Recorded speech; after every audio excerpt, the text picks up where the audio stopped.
Sometimes when I'm struggling to motivate myself, I look at Paul and think, there is a man with a strength of will. There is someone who is self-possessed. But let's look at the story in Acts 16 a moment. We've got Paul, and he's in Philippi. He's been arrested for freeing a demon-possessed slave girl. The crowds are furious, and the corrupt magistrates throw him in prison with Silas, his companion, after flogging them without a trial.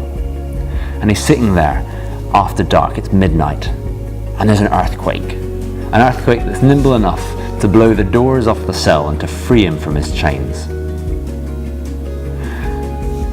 And then the jailer wakes up.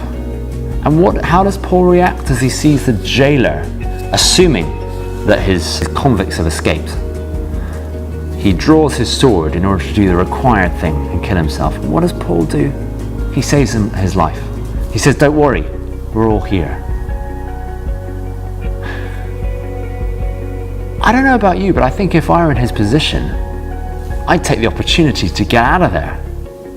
But no, Paul takes this opportunity, takes this miraculous freedom that he's been given by God, and he decides, this isn't for me right now. This is for the jailer. This is for my enemy. And so when I look at St. Paul, I'm not sure I see someone with a power of will, someone who is in total control of themselves, someone who's self-possessed. I see something different. Let's look at what the jailer sees. He rushes in and he says to Paul and Silas, "Sirs, what must I do to be saved?" The jailer looks at Paul and sees not just what he did, but looks back from what he did to what Paul has. Paul is surrounded by people in different forms of captivity, to greed, to demons, to corruption, to shame. And he is clearly free. When we look at Paul, I think it's good to want to emulate him. There's nothing wrong with that. But let's start, not with his actions, but let's start at the confidence that he has. He'll later write to the church in Philippi. He'll write about a master,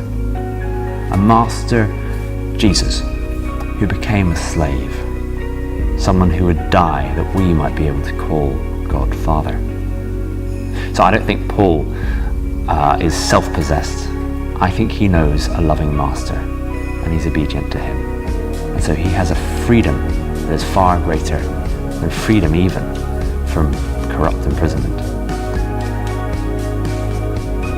I wonder what's holding you captive. Whatever it is, come to the master, come to a good master, and ask for freedom. Ask for the freedom that Paul has as he sits in that prison and decides to use the freedom he's given to love his enemy.